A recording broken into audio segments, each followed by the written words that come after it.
又强，又富有又强盛的教会，能够来我们一起敬拜上帝。早上也很享受除了享受我们教会有名的咖啡还有我们刚透过敬拜赞美，还有我们的诗班都让我很感动。我刚上来的时候想说，哇，这个是什么 MIDI keyboard 怎么小提琴的声音这么像真的？后来抬头一看，还真的有人拉小提琴对，我们敬拜很少看到敬拜团有可以真的拉小提琴当然我们这个爵士鼓、电子鼓、吉他、贝斯都有该有的都有还有小提琴的声音那刚听我们男生诗班觉得很感动。我们最近中会在上一个课程，叫做“男人是勇士”我们有没有觉得我们教会的男人就是勇士啊？阿们好，好，那我们先一起来祷告，预备心，领受上帝的话。天父上帝，我们感谢你，赞美你，让我们能够来到你的施恩宝座前，也让我们能够聚集在奉你的名设立的富强教会。在我们一个教会、一个家的当中，我们就好像是一家人，我们就是一家人，在耶稣基督里面，没有事可以隔绝我们跟基督的爱。主，我们感谢你，赞美你，也愿你早上让你的奴仆能够在这里分享话语，让我们无论是听者、讲者，我们都能够得到主你的恩典祝福满满。我们这样子祷告，奉耶稣基督的名，阿们。我们有一句话说，人生不如意事十之八九，所以十之八九我们要常想一二，常想一二这些好的事情，不要常常去想八九不好的事情、不如意的事情，这样我们好事会越来越多，事情越来越好，好事越来越多就可以去好事多，好像去好事多一样每次都丰盛富足的搬回来那我们在生命当中，每个人都有不一样的压力，每个人无论你在什么工作、事业、行业、学业，360行，行行有压力。每个人的压力都不一样。我们孙宝林牧师有来我们教会研习上课也有来我们富强教会，也有来我们看西街教会上启示录。那这几个礼拜，透过孙牧师，让我们得到很多，我自己也学习很多。那孙牧师也很坦然在分享他的服事。他说他当牧师最常做的噩梦就是礼拜天要讲道了没有讲道篇，讲道篇还没写，或者来到教会了，怎么穿短裤穿拖鞋？他讲的这些梦我都做过我真的都做过。然后所以心有戚戚焉。所以我们每个人都有不一样，我们生命中的压力，压力大压力小也都不一定。那我们大家都很喜欢看棒球，最近台湾的棒球也很有名很出名那这些棒球选手的身价也节节升高。那如果你看棒球看到2好3坏的时候，你有什么感觉？压力很大这些投手、捕手、打击手压力都很大。打击手他要选择要不要打等一下这一颗球，投手也在心里盘算，我等一下要投什么球。当然他也期待说他要投的球就是可以那一个球。主审压力会不会很大？会啊，因为主审如果没有审好这个等一下大家就冲上来了，牛棚里面的牛通通冲出来了。不过主审有一个优势，他可以叫大家通通离开那每一个人的压力都很大，观众的压力也很大，啦啦队的压力也很大，不晓得要怎么跳怎么唱。所以当一个比赛到2好3坏，甚至满球数满垒第9局的时候，哇，这个压力是最大的。但是棒球很特别，好球不一定是好，坏球不一定坏，因为是坏球就可以保送。所以在我们的生命当中，有时候你遇到2好3坏，搞不好它是一个转机，危机就是转机。透过危机，可能是我们转机的机会。在圣经里面，很多这些人物、信仰的前辈，在他们的生命当中，其实常常遇到2好3坏，满垒、满球数出第9局，在这种危机当中，像以斯帖、约瑟，甚至像大卫、但以理、保罗传福音，他们都常常是陷在危机、挑战、困境、困苦的压力重担的当中。以斯帖记载到以斯帖，他面临生命跟他种族民族危急存亡之秋，他选择了禁食3天3夜。最近刚好是大斋节期，很多教会弟兄姐妹在禁食。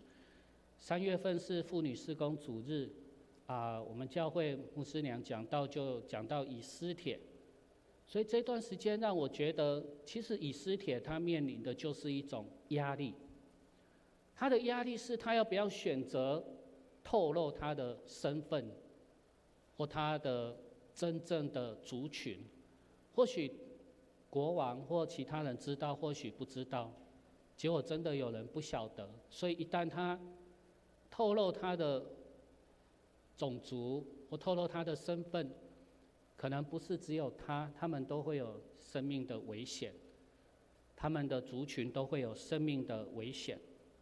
所以末底改提醒他，这个时候你若闭口不言，犹太人必从别处得到解脱蒙拯救，你和你父的家必至灭亡。焉知你得了王后的位分，不是为现今的机会吗？以斯帖他左思右想，他最后做了一个很重要也是很伟大的决定。他吩咐人回复末底改说，你当去召集书珊所有的犹太人，为我禁食3昼3夜，不吃不喝。我和我的宫女也要这样禁食，然后我唯利去见国王。我若死就死吧。最后他说什么？我若死就死吧。这一句应该不是刚我这样讲很平顺，然后我若死就死吧。他应该是说，我若死就死吧。各位弟兄姐妹，当我再次读到这一段经文，我注意到说，以斯帖他最后的决定是很伟大，也是他生命当中或许也是犹太人当中很重要的决定。禁食3天3夜，然后呢不吃不喝。我回想因为我的身体的状况，几乎每半年就要抽血检查，然后我在成大医院早上7点就可以去抽血了，所以我都一大早就去。有时候7点半到的时候已经100多号了。我想说，哇，大家都没有睡觉，还是因为都空腹12个小时，肚子太饿睡不着，所以套炸的去北医啊呢。早上7点半就100多号，还好成大医院他们抽血的检验师很多，然后每个人都抽很快，嘟嘟嘟就好几管了哈。所以我就去抽血的时候我就要预备，因为常常我的状况是都要空腹12个小时，不是抽血就好或8个小时，而是要空腹12个小时。所以我都会提醒我师母，提醒她要提醒我，前一天的晚上12个小时之前就是前一天晚上7点就不可以吃东西，也不可以喝水了。那我还要他提醒我一件事情，就是前一天的晚上5点要开始吃很多东西，麦当劳、肯德基。为什么？因为7点就不能吃东西了，要禁食12个小时，空腹。我就想说，哇，3天3夜不吃不喝，这不是那个阿妹的3天3夜哦，这是3天3夜不吃不喝。所以在那当中，我就体会到，哇，真的不吃不喝真的不容易。然后呢，除了肚子会饿、肚子会叫，还有就是会有想吃东西、想喝东西的那一种欲望。所以，其实，在我们禁食祷告当中，也有很多需要学习的、需要注意的。但是呢，以斯帖甚至说：“死就死吧。”其实，在这些圣经人物、信仰的前辈当中，他们都在危机当中调整自己，在危机当中转变他们的转机。约瑟也是，当他在埃及成了宰相之后，他跟他的哥哥们相认，他们哥哥很担心约瑟会报复，甚至会说：“哎，来人啊，拖出去啊，狗头铡伺候啊！”但是呢，在那当中，约瑟说：“现在不要因为把我卖到这里而忧伤，对自己生气，因为上帝呢，他留一种大施拯救，要保全你们的性命。这样看来，差我来这里的不是你们，是上帝。他要让我如同法老之父，做他全家之主和埃及全地掌权的人。”所以他们每次都把这些危机转成转机，变成转机。亚历山大，是一个谐音梗。我们都知道最近很有名的就是谐音梗。很多人开店，他最大的压力其实不是资金资源或找地点、找东西，他最大的压力就是选名字，要选什么名字，店的名字，然后要有谐音梗，然后又要让人家看到这个名字，你不晓得在卖什么东西，所以大家就会好奇，就会想要去买，会 Google， 会去排队。所以谐音梗在很多地方都会被用到。亚历山大大帝变成亚历山大，不过其实这个名词也很有意思，压力跟山一样大。但是当我们说压力跟山一样大的时候，要怎么解决呢？要怎么面对呢？你是要坐直升机飞过去，还是山钻一个洞像隧道一样，还是要绕过去，还是要爬过去？保罗有没有压力跟山一样大？有啊，他很坦然的在上帝面前诉说他的苦楚，他也很坦然的写信给弟兄姐妹说他有什么困境，他有什么压力，有什么挑战，有什么困难，跟大卫一样。大卫常常跟上帝哭诉啊，所以我们有时候也可以跟上帝哭诉啊，台语说靠我兄弟啊，跟上帝说：“上帝啊，我怎么样，怜悯我，救我，拯救我，大家都要围攻我，哇，压力好大。”大卫不是常常这样说嘛？所以保罗他说：“我屡次行远路，遭江河的危险、盗贼的危险、同族人的危险、外族人的危险、城里的危险、旷野的危险、海中的危险、假弟兄的危险。劳碌困苦，常常失眠，又饥又渴，忍耐饥寒，赤身肉体。除了这些外表的事以外，我还为众教会操心的事，天天压在我身上。”哇，讲完都还要喘一口气，不然不能呼吸。所以保罗他其实就是讲很多他的危险，他无论到哪里都是危险，无论内外，无论出去进来，出入内外都是危险。还有众教会的事天天压在他身上。但是保罗他其实也有提到说，他的生命当中有一个宝贝。在他的这个瓦器，在他的生命，在他的这个肉体当中，其实有宝贝。这个宝贝是要显明上帝莫大的能力，然后这个莫大的能力是出于上帝，不是出于我们，不是出于他自己。所以他可能四面受敌，却不被困在心里作难，不致失望；他遭逼迫，却不被丢弃；打倒了，却不致死亡。身上常常带着耶稣的死，使耶稣的生也显明在他的身上。所以带着耶稣的死，有耶稣的生带在他的身上，显明在他的身上。所以这段话我曾经把它写成3句就是看见自己的价值是瓦器中的宝贝，他人看到的只是外面显露的瓦器，而我们自己知道里面隐藏了宝贝。在我们的生命当中，上帝是看外表，人是看外表，上帝是看内心。人是看我们的外表，但是上帝是看我们的内心。所以别人看到的只是我们外面显露的瓦器，我们有时候也自己只看到我们的弱点，我们的瓦器，但是我们要去知道我们里面隐藏的宝贝。这个宝贝就是你面对山大的压力的时候，你有信心像一粒芥菜种，你就算是对这座山说你从这边移到那边，它也会移过去，并且没有一件你们做不了的事。我们做不了，上帝做得了；我们不行，但是上帝行。我们不用当愚公去移山，我们只要有信心，我们就可以移山。所以当我们在唱个诗歌，大山可以挪开，小山可以迁移，但是主的慈爱却永远不离开。我们常唱这首诗歌的时候，其实是在告诉我们，我们有山大的压力，我们压力山大，但是我们可以叫山移开。我们不要靠自己，因为有时候最大的压力就是来自自己。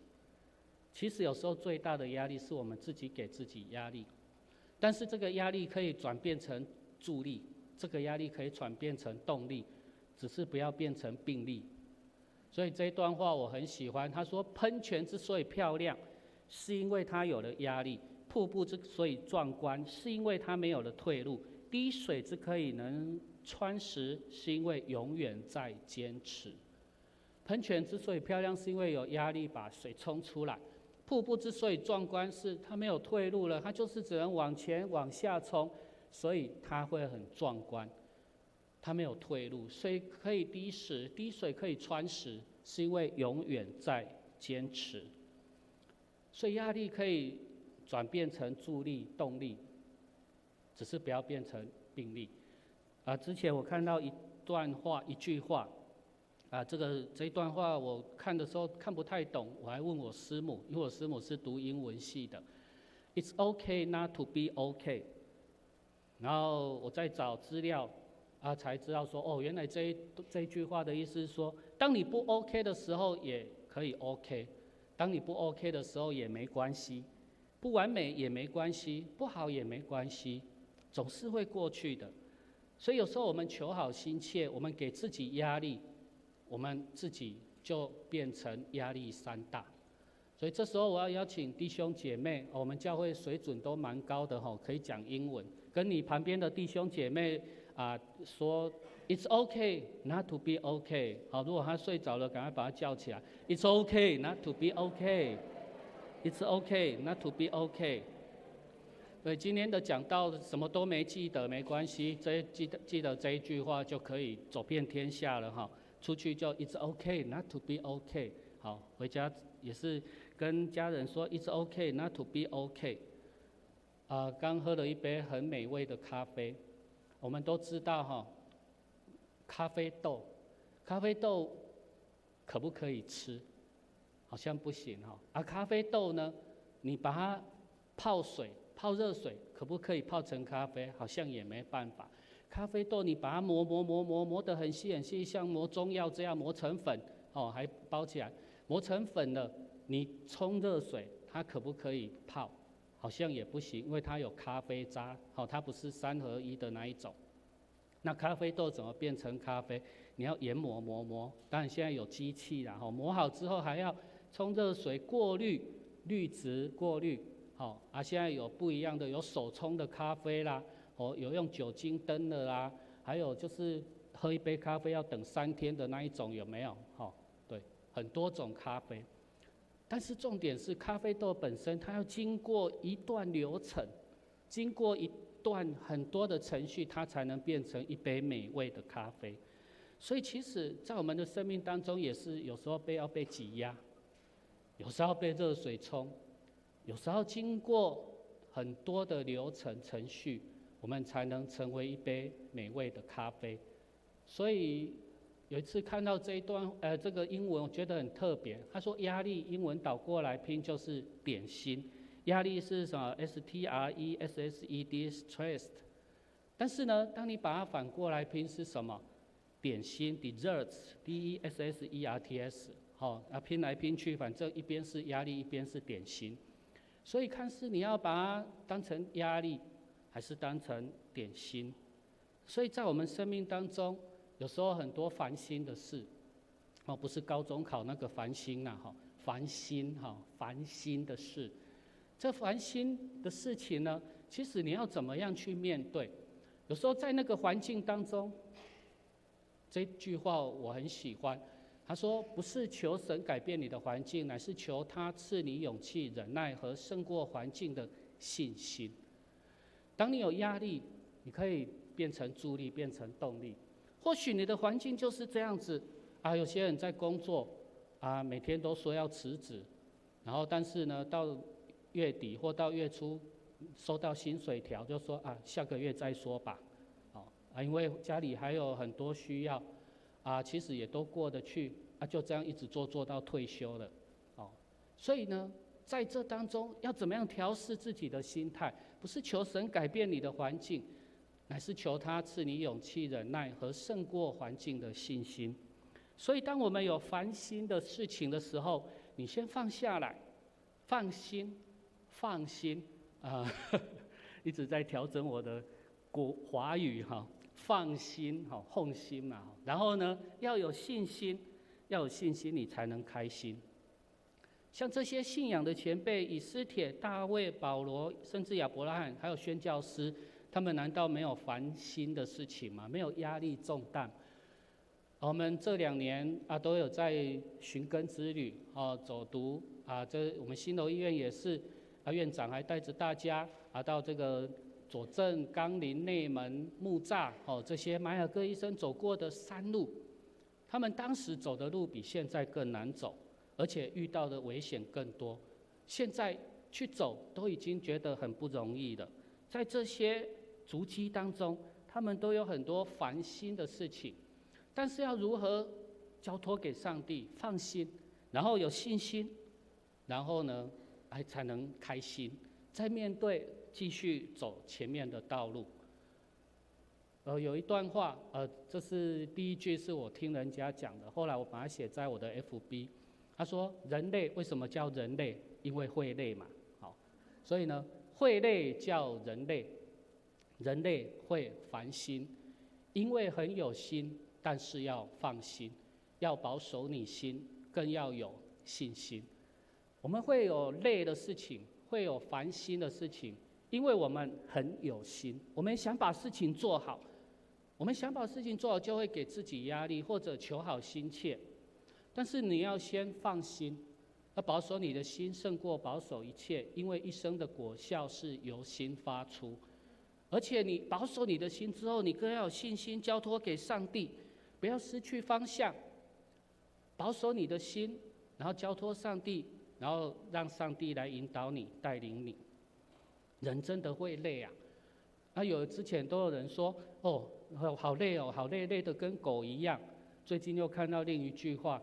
说你很累，累得跟狗一样。我跟你说，狗才不会累呢，是你自己在累。你不要拿说狗很累，跟狗一样，狗才不会累呢。所以有时候是我们会将很多事情放在我们的心上，揽在我们的心上，揽在我们的肩膀上。所以有烦心的事情，要能够放心，要有信心交托上帝，让上帝来引导我们，带领我们。然后我们才能开开心心的开心过日子。所以保罗他最后他也是会跟弟兄姐妹说要怎么样，常常喜乐，不住祷告，凡事谢恩。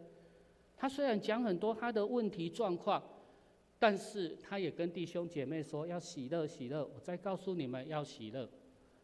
有谁软弱我不软弱呢？有谁跌倒我不焦急呢？我若必须夸口，就夸我软弱的事好了。对啊，我们都有软弱的时候，牧师也会有软弱的时候，牧者也会有重担压力，每个人都会，但是我们都要交托给上帝，因为上帝的恩典是够我们用的。哥林多后书12章9节说，他都有说我的恩典是够你用的，因为我的能力是在人的软弱上显得完全。所以我更喜欢夸耀自己的软弱，好使基督的能力复辟我。当我们有软弱、有欠缺、有失望的时候，我们跟上帝讲，上帝的恩典够我们用，我们的能力是在我们的软弱上显得完全。当我们跟上帝讲我们的软弱，基督的能力可以来复辟在我们。所以有时候我们的压力山大，我们的压力跟山一样大，我们要跟神说，有我的恩，你就高呀，这台语哈。所以我们教会的柱子哈，我们教会有6根柱子，中间有2根。有一次我突然有一种感动，这2根柱子如果要写字，弟兄姐妹要来教会的时候，他要领受到什么？然后我的感动就是有我的恩你就高呀，我的恩典你就够，我的恩典够你用。当我们来到教会，难道不是要领受上帝的恩典吗？难道我们不是要掏空我们自己，放空我们自己，然后来领受上帝的恩典？在聚会、礼拜、团契、牧区各种这个祷告会、查经班当中，领受上帝来的话语，领受上帝的恩典，然后让我们重新得力，再次出发。出去的时候就跟上帝说：神啊，我又是一条龙啊，这是一尾龙神的恩典够我用 ，It's okay not to be okay。所以，当我们领受上帝的话语，当我们从上帝而来，重新得着力量，压力山大，大山力压。还有几句话我很喜欢跟大家分享。他说：虽然有难过，难是难，总会过。难是难，总会过。现实不是真实，这是孙宝林牧师在启示录给我们的分享。他说：现实不是真实的。我们要注目的，我们要仰望的是在天上，而不是在地上。所以现实不是真实。保罗也是讲很多他的状况，但是他说上帝的恩典够他用，他要喜乐再喜乐。所以压力是助力，可以是动力，但是不要变成病力。当你有烦心的事情的时候，先放心，交托给主，有信心，让神带领，让我们开开心心的面对前面的道路。所以当保罗他遇到这些状况，劳苦监牢鞭打，遇到生命的危险船难海难甚至他生命当中的危险，被关监牢的时候，无论走到哪里都是危险的时候，他交托给上帝。或许在他的生命当中也是面对很多的困难困境，压力重担，但是在罗马书8章35节到37节，刚我们的诗歌有唱到这一句：谁能使我们与基督的爱隔绝呢？难道是患难吗？是困苦吗？是迫害吗？是饥饿吗？是赤身肉体吗？是危险吗？是刀剑吗？如经上所记，靠着爱我们的主，在这一切的事上，我们已经得胜有余了。在这一切的事上，我们都得胜有余。在我们生命的当中，会遇到很多不一样的压力、挑战、困难。我常常喜欢回想这一段祷告文，尼布尔的祷告文。其实有时候遇到事情、遇到问题，要如何解决，那是一个问题；但是你要如何回应问题，那又是另外一个问题。你要如何面对这一个问题，其实也是一个问题。所以有时候问题不是在于问题本身，而是在于你要如何面对这个问题，你要如何看待这个问题，还有你的心态要如何来调整面对这个问题。所以尼布尔祷告文说：上帝啊，请赐我宁静去接受我无法改变的事，请赐我勇气去改变我能改变的事，并赐我智慧以分辨两者的不同。当面对问题的时候，给我们安静宁静的心。如果这一件事情没有办法改变，那就去接受它吧，因为不一定要我们来改变。或许上帝会让别的人来改变，或上帝的时间不是这个时间，上帝的时候还没有到。所以我也会常跟自己说，上帝要给你是最好的，不给你也是最好的。上帝要给你是最好的，没有给你或许对你也是最好的，因为上帝的时间还没到，所以我们不要去强求。但是如果这件事情我可以改变，请赐给我勇气去改变这一件事情。如果这件事情上帝是要让我去改变的，那请给我勇气去改变我能改变的事情。但是呢，也求上帝给我智慧，像所罗门王一样求智慧。上帝给我智慧，来分辨两者的不同，让我去分辨，好好的分辨什么事情是我可以改变的，什么事情是我不能改变的。上帝如果要我去改变，我就去改变；上帝如果不是要透过我去改变，那我就不需要去逞强去做这一件事情。所以在我们的生命当中，或许我们会遇到良好三坏的时候，那个时候很紧张，压力大，压力山大，大山力压，让我们在这些烦心的事情当中，让我们交托给主，放心，让我们有信心来求得上帝给我们的道路跟前面的方向，也让我们能够更开心的面对我们前面的道路跟我们生命的旅程，还有我们的天路历程。愿上帝祝福大家，我们一起来祷告。亲爱的天父上帝，我们感谢你，赞美你，让我们在我们的生命当中能够有很多不一样的挑战、困难，甚至压力。或许有时候我们压力山大，大山力压，让我们无法来面对，但是上帝必定恩典够我们用，你的恩典够我们用，也不会让任何事情隔绝我们跟耶稣基督的爱，也让我们能够在面对许多事情的时候，让我们有安静的心，让我们能够来接受我们没有办法改变的事情，也让我们有勇气去改变我们可以改变的事情，更赐给我们智慧，让我们知道什么是我们可以改变的，什么是我们无法改变的。这样子祷告，奉耶稣基督的名，阿们。